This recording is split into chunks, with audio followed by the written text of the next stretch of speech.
Yes, everyone, welcome back to another episode of Let's Watch Dororo. We're on episode 4. Now, you already know how much I enjoy this show. I think it's one of the most unique and mysterious shows to come out this season of anime, and I look forward to more. In previous episodes, we have discovered a lot what it takes for him to regain certain parts of his body. In the previous episode, we've seen an origin of what happened when he was found and who found him and his upbringing and how he's developed such great skill. And we also found out that he regenerated one of his legs when he was younger, which led to believe that this was the beginning of him actually on his journey of regaining all the parts that he had lost so long ago at birth, from this wretched curse that was put upon him because of his own dad, really, So I'm looking forward to where this is going. I really do enjoy the show, and I like Dororo as well, this little kid. I want to know more about this kid. I think there's so much more for us to learn about him, and of course the old guy. And like I said, when the old guy was firstly introduced, now I know the old guy appears in the first episode, but when he was firstly introduced to this new, I want to say, trio, I was really looking forward to maybe him joining them on their journey, and it looks like that's going to be the case. So we got some really interesting stuff happening here. We also know that Hyakkimaru has actually got his nervous system back, so he's actually able to feel things now, which is not exactly a good thing, but again, it is also a good thing for him as a human being to actually feel things. But when it comes to fear, it's maybe something that he's going to develop as well, because he now knows what it feels like to hurt. So if he experiences more battles where he ends up getting more injuries, he's going to be afraid to get those injuries again in the future. So ultimately, this could be potentially a weakness for him to have. So I don't know where it's going to go, but I'm looking forward to it for sure. If you guys are hyped about this reaction, make sure you leave a like here. I'd greatly appreciate it. And of course, subscribe to the channel if you're new. You want to see regular Dororo videos from me in the future. And like I said in my previous Mob Psycho 100 video, there is a brand new schedule that I put up in the community post. So definitely go check that out if you want to see what's going to be happening during the week and the following weeks going forward. Anyway, that being said, it's time to get into Dororo, so without further ado, let's watch Dororo. Okay. I'm guessing this takes place in the past.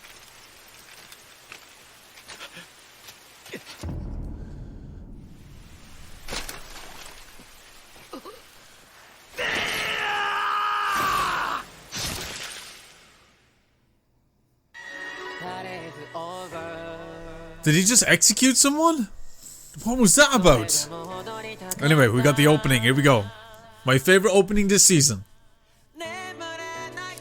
And yes, I do think this opening is better than The Promised Neverland. That's just my own personal opinion on it. I know a lot of people prefer that song, but I love this song. Love it. Love this fucking opening, dude. Alright, here we go. The story of the cursed sword. Okay. So, are we gonna get introduced to a new sword, or what? We'll soon find out. Was that Dororo?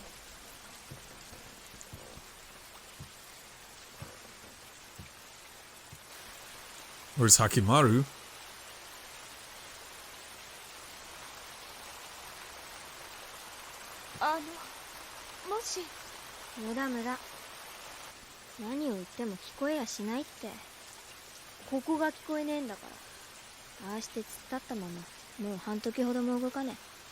Because he can feel the rain. It's the first time he's feeling this. It's a new sensation for him. It's a new feeling. Oh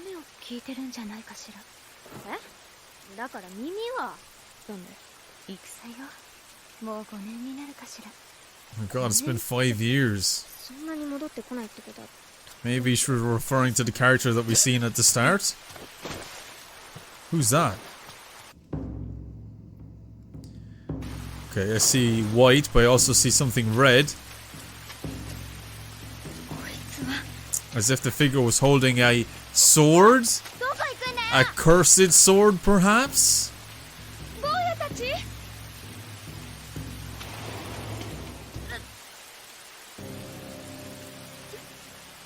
Oh my god. I've been slaughtered.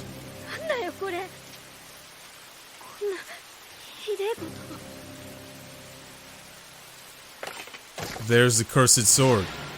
Whoa! Wow! You seen that coming?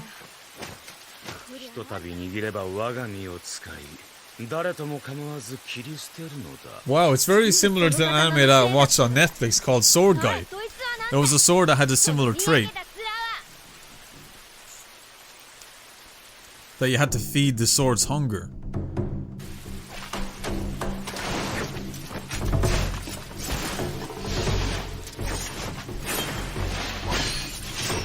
Wow.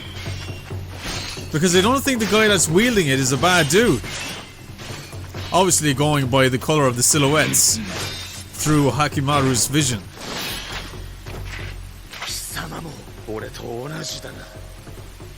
I think the wielder may become possessed whilst he wields the sword.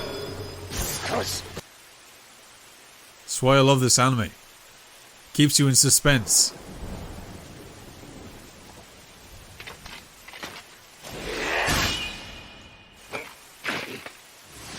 Thank God, saved by a prosthetic leg. And he's rid of the sword. Whoa! I'd say he's dead after falling from there, but he didn't show any fear. He felt that. You see what I mean? What I said earlier? I think this may play as a disadvantage. Wait. I would assume. Don't hold the sword!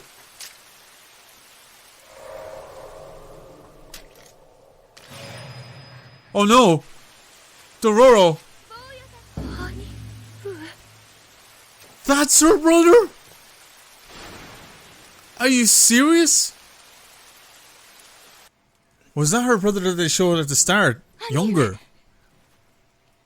Was that why he was showing weird emotions? He was possibly being possessed.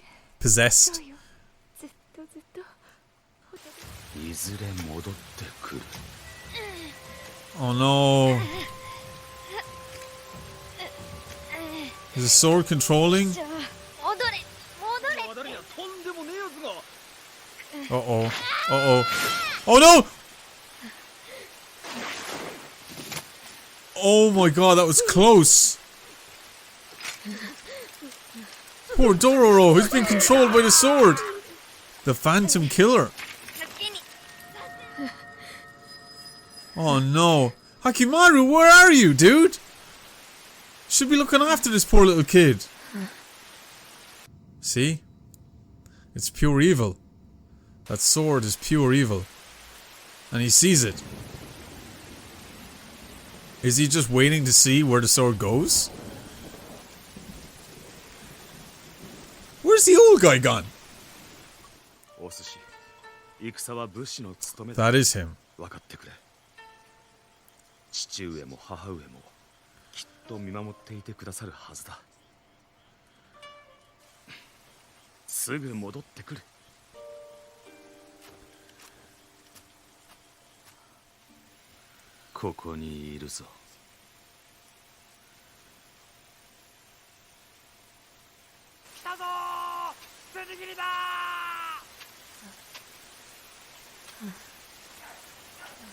Poor Dororo.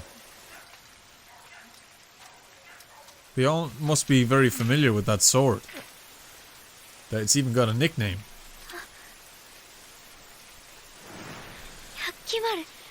Yes, finally. Okay, Hyakkimaru. Don't try fight the poor kid.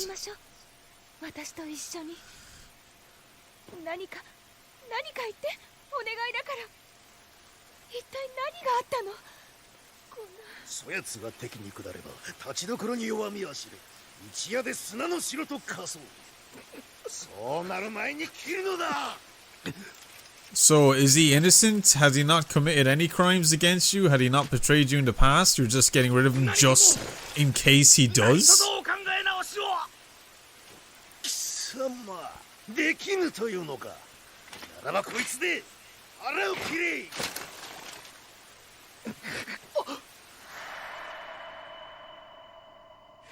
The crane.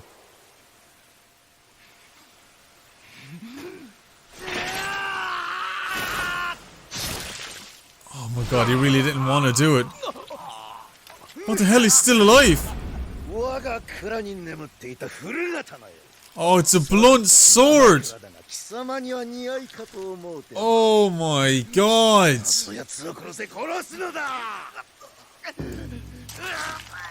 Oh my god, no! Oh, it's just gonna hack away! So he's gonna try do... Oh, he's not gonna make him kill all of them, is he?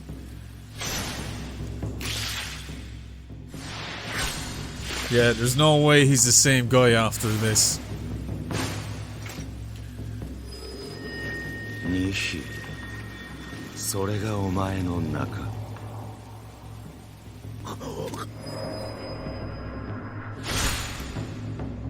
He killed him too.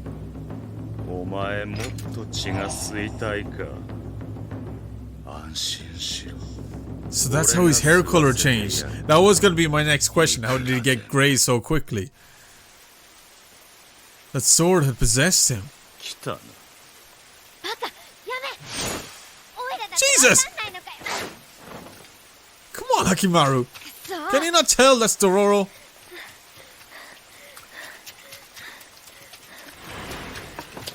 Oh my god. Watch out, kid! Jesus!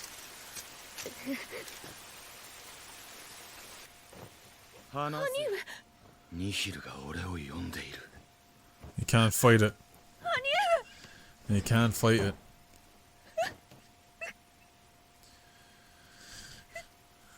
Poor girl. She thought she got her brother back, but...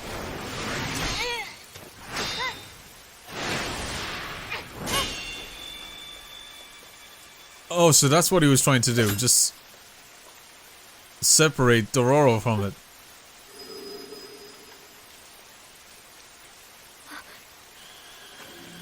Oh no!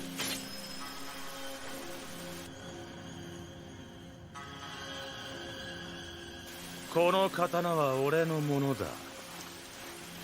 Ore dake no katana.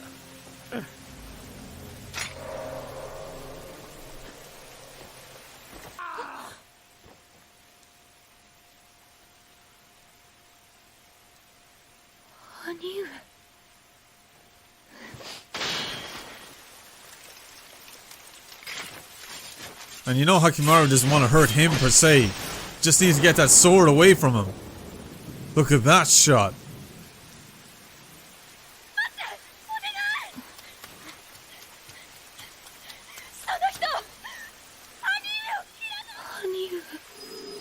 The sword! Wow! And I don't think Dororo done a fatal blow. I think just enough to put him out. I doubt he's dead. Is he actually dead? Maybe he is then. The sword was one of the demons!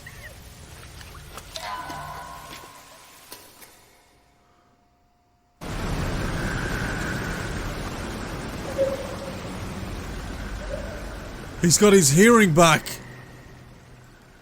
That's gonna hit him like a ton of bricks.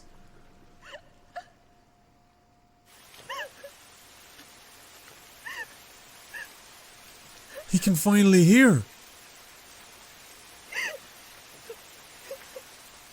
He must have killed them then. I guess it was probably the only way.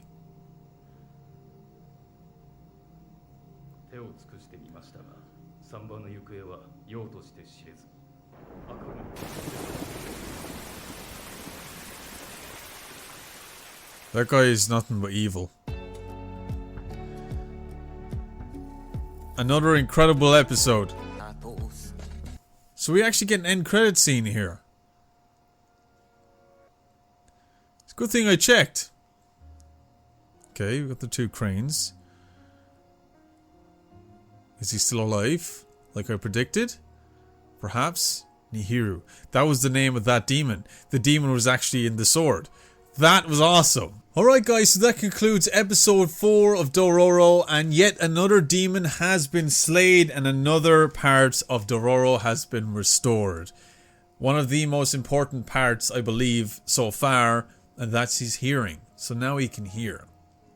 I think previously when he was standing in the rain, just like that girl said, he was trying to listen to the rain. I think he was trying to see if he can hear anything. But really he couldn't, he couldn't. And now he's actually got his hearing back by defeating this entity, this evil demon that was within this sword, NIHIRU. And this sword apparently has some sort of past, and it must have killed thousands of people. And it must have possessed hundreds, probably thousands as well. But this poor guy, this girl's brother, he went out to war, obviously to serve his country. Ended up being in a position where he didn't have a choice but to take somebody else's life. And in the cruelest way possible. He didn't want to do it because he has a conscience. He knew that this wasn't the right thing to do. And I feel like the guy that he was working under, this emperor or whoever he was a cruel man. He seeked power. And like I said many times before, I think that this show is heavily driven on the influence of power. And there's a lot of power-hungry people in the world, from the past to the present day. And I think this show in particular shows how far people go to attain power. I mean, they deliver that message in the first episode, when it came to Daigō and his seek for power. In order to do so, he sacrificed his own firstborn son. Well, he thought, anyway. He thought that this kid was presumed dead, But no, thanks to the prayers of the mother, thanks to the sacrifice of the Buddha's head. So, I think this is really interesting where we're going with this, because we're dealing with not just demons that we see physically, but demons that have taken possession of inanimate objects. That I wasn't expecting. This sword was in fact a demon. Well, whatever was in this sword. And it seeked nothing but blood. And I stated earlier in the reaction, this reminded me heavily of this anime that I watched on Netflix called Sword Guy, where it takes the possession of the user. Because in these swords, there's different demons. And the swords can control the wielder. And if the wielder gets controlled by it so much, or uses too much of the power, they can get consumed by it. And then the sword ultimately takes possession of the human. And there was one particular character that had the sword that craved nothing but blood, and it needed to kill over and over again. And the blood hunger was never satisfied. And I think the same goes for this sword. So I like where they went with that. I thought that was pretty damn interesting. I do feel sorry for the sister that she had to, kind of keep this place going all by herself. She really was heavily dependent on her brother. And her brother was gone 5 years, and who knows how many years he went on killing people. We don't know how many people he has killed. I think if he did survive this battle against Hyakkimaru, I think when he wakes up and he realizes everything hits him, it's going to be very difficult for him to live knowing the amount of people that he had ultimately killed with this sword. Yes, it wasn't his choice to make, but at the end of the day, he was the one that was doing the killing. And it's really shit. And I can only imagine how that feels for him. But then again, he may actually be dead. Maybe that he was better off dead. To actually imagine what it would be like to live with that many lives on your conscience is incredibly tough to even think about. So I can only imagine. Maybe he is better off dead. But then again, I mean, that end scene, it did show the two cranes together. So he may have survived. And maybe he will live on and trying to right the wrongs that he had made. Obviously, it's not his fault. Ultimately, it wasn't. He was forced into a position to wield this sword and ended up being possessed by it. And now that the sword is gone, like I said, Hyakkimaru has developed his hearing. His hearing has returned to him. He can now hear. He also has his ears back, so he can actually hear things. So this is going to be now, like I said previously, that the whole injury, or not the injury, the nervous system, the fact that he can feel pain was going to be a huge disadvantage. Now he may have an advantage because now he can hear. Now, I'm not saying that he needed it in the first place, because let's be honest, that particular scene where he sensed this guy coming from the back of the tree, he is fine without hearing, you know. But now that he has that extra sense, I do think he can probably attain a lot more. You know, I think he can end up being a lot more skilled. But then again, we're going to have to take into consideration the fear factor, that now he can feel pain. But I think that's something that we're going to see progress as we go on in the show. But now, you know, the last scene that we got was Daigō in this temple. And he's seeing that all of these demons, or these, I want to say, his gods, have been destroyed one by one as time goes by, because Hyakkimaru has taken down these demons. And it's just, I think it's quite interesting how he just happens to stumble upon the demons on his little journey with Dororo. I think it's quite fascinating how that just so happens. I guess it's a little bit too convenient, but then again, it has to be because it's a show and you want him to come across these demons. But it just seems that not only does he need to find these demons to kill them, but I think maybe in some sort of way that these demons are attracted to Dororo, that they end up being in the same locations as him. So I don't know, that's just speculation. That could be totally false, and it's just convenience for the plot to go forward with this show. But all in all, I thought this was quite enjoyable. Like I said, Dororo, for me personally, my own personal opinion, is the best show this season. Underneath that is going to have to be The Promised Neverland, and right below that I'm going to have to say it's Mob Psycho 100, especially from the previous 2 episodes that I watched. And below that then we have Shield Hero, as I'm not watching any other seasonal anime as of right now, and I want to see more from Shield Hero. I like it, but I think there's some issues with it. But then again, I don't know, it's too early to criticize. I'm just giving my 2 cents on that show so far. But right now, definitely Dororo is my favorite when it comes to the opening, when it comes to the ending song, and when it comes to the anime itself. I think it's fantastic. I love the art, I love the music, I love the story, I love the setting. I love everything about this show. You can call me a Dororo fanboy already. Only 4 episodes in. And I know I'm not the only one. You know, my good buddy Psycho Gold has the similar opinions to me when it comes to this show. I think he enjoys it just as much as I do. And many others as well. A lot of people are saying that this anime is completely underrated. And I believe so too. I don't think enough people are talking about this show.